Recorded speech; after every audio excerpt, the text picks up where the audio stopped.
Welcome back, everyone. Let's talk about titles. Yes, titles, one of the most important parts of getting your video noticed. You got your thumbnail, you got your title, you got your descriptions. You used to have tags too. They really don't play that much of a part anymore. Unless it's something that's, let's say, misspelt a lot. You might want to put the misspellings in there too. Like, I don't know, let's say you're spelling Missouri. You know, people misspell Missouri a lot, so they forget an S or something like that. So if you're using tags, you want to put all the things you could think might be a misspelling of whatever word it is. So that's the only time tags really come into play. But let's focus on the other thing. We did talk about thumbnails, but today I want to talk about something very important. Your titles. Titles are one of the most overlooked things. Most people think you should just explain what the video is and just leave it at that. I did this for a long time. Matter of fact, a lot of my old videos just have the title on it. Just have what it is. Top 10 reasons not to move here. You know, that's basic. It kind of achieves one of the little goals I have when I'm writing titles, even way back then. But they need to be spiced up to things like, instead of top 10 reasons not to move to Missouri, you need to add a little intrigue. You need to add a little curiosity. You need to ask them, why would anyone move to Missouri? 10 reasons. Or why do people not want to move to Missouri? 10 reasons. Something like that. That grabs their attention a little bit more. And that's what you're looking for. You're looking for attention. If you take, back to my soda analogy, if you take a soda can, let's say the logo and the color of the can, that is your thumbnail. Okay? That grabs people's attention. Oh, look at here. Then you get to the title. The title is what's on the front. Cola, caffeine-free, whatever it is, diet, Coke Zero, whatever. All that's the title. Now you know what's in that can. Now, if you really want the details, you turn around, you see all the calories and all that garbage. That's like your description, okay? So inside the can, that fluid, that Coca-Cola, is your actual video. But you got to get them to buy that first. Now, Coca-Cola might be a bad example because it's just world known and everyone knows what's in that can. But let's say you're trying to sell a new type of soda, right? Let's say it's called Jacked. You know, that's what happens when you're all caffeined up. Let's say you're starting a soda called Jacked. Nobody knows what that is, right? So you have to put Jacked, have a fancy, fancy label that people are going to recognize, a color that's going to grab their attention. And then underneath Jacked, you got to put cola with extra caffeine. You know, stuff like that. That is your title. What is it? And that's how you get people to click on it. What is it? What does it look like? What am I going to get when I open up this can? That's what your title is telling them. Now, you don't have to give away the whole video. You just need to let them know what they're in store for, okay? There's 3 things your title needs to achieve. 1, curiosity. Make them wonder, what's going on with this? Why did this man lose his house in Missouri? Right? And it's a story about a tornado. You want to know, how did this man lose his house? Was it the bank foreclosure? Did he lose it in a divorce? No, even worse, he got it taken away by a tornado. That type of thing. Get them questioning. Don't say, I got my house taken away by a tornado. You just gave up the whole thing, right? Natural disaster took my house. Might be a little too close. People might want to know what that natural disaster was. But really, if you just tell them, I lost my house of 20 years in Mississippi or in Missouri, that's going to grab people's attention. How'd he lose his house? This is stuff that interests people because, you know, maybe they just want to see you suffer or they want to make sure it doesn't happen to them. You got to get some curiosity going with your titles. Let them know that there's something else in here and they need to know about it. The second one is desire.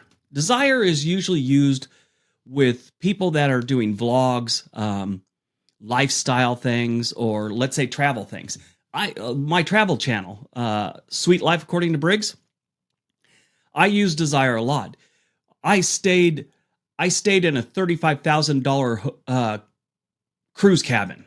I put that up on one of my videos, which it is regular price $35,000, but it was me, my brother, my sister, and our spouses. We all shared this big giant villa.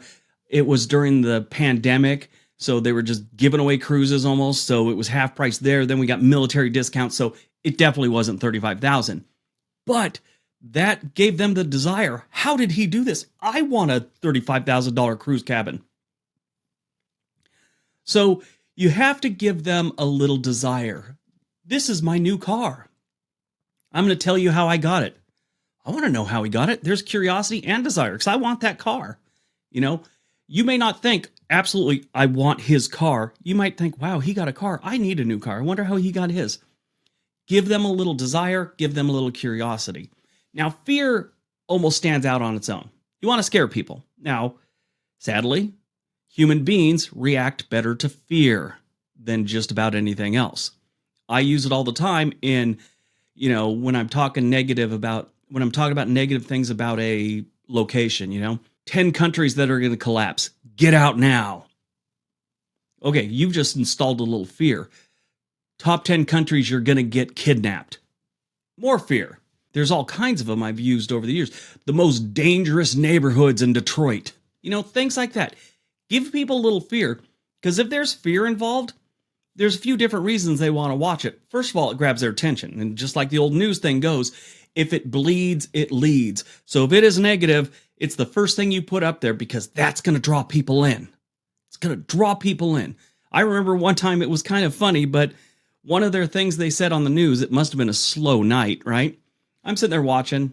It's like Channel 4 News in Los Angeles. And the guy comes on and goes, "That beer you were drinking may give you a venereal disease." I had a beer in my hand when he said that. I stayed up to see what the hell he was talking about. I thought maybe there's some kind of contamination, and I had to explain to my wife why I got gonorrhea drinking a beer, something like that. Turns out you make poor decisions when you've been drinking. That was the whole thing. But he caught my attention because I had a fear that beer had some kind of contamination and there's a recall. And, after I sat down and thought about it, I'm like, how could it give me a venereal disease? So it was weird. Maybe salmonella, something like that. But yeah, that one was pretty funny. But yeah, that's all it was. But they gave me a fear. What is that fear? So that's how your title should work. Give them curiosity, give them desire, give them fear. 1, 2, or all 3 of those. If you could work it, even better. Now, the thing is about that, you don't want your titles too long. Again, like I said, don't give away the whole story. Give them enough to keep them interested. And if you put a bunch of stuff, which I'm guilty of this in the early days. I would put all the words to the title on the thumbnail, and then I'd put them in the description, which it's overkill. Instead of top 10 best places to retire in the Midwest, I would put that on the thumbnail, right? And it was just like, they see it. Okay. Where to live in the Midwest, live on the cheap in the Midwest should have been on the thumbnail. And then it was top 10 cheapest places to live in the Midwest. That's what it should have said. So boom, boom, right? Gives them a little curiosity. What are those cheapest places? That's how my channel, World According to Briggs, survives, on curiosity. Curiosity and fear. I don't do much desire. Maybe I do a little bit because I do travel, and I know some people want to get out and travel too. But for the most part, mine is curiosity and fear. What's yours going to be? Are you one of those people living in a motorhome, traveling the country in retirement? There's a good element of desire right there. And you could throw in videos about how someone knocked on your motorhome door in the dead of night and scared the crap out of you. There's a little fear. Build a little fear to that one, In the dead of night, someone is at our door. Something like that. That fear will get people's attention. And it's also curiosity. Who was it? That's what you got to think. Curiosity, desire, fear. 1, 2, or all 3 of those have to be in your title. And you'll have a better chance than not of getting some traction from your video. Or I shouldn't say better chance or not. You'll have a better chance of getting some traction on your video if you have a solid title that has one of those 3 things. All right, everyone. Talk to you tomorrow.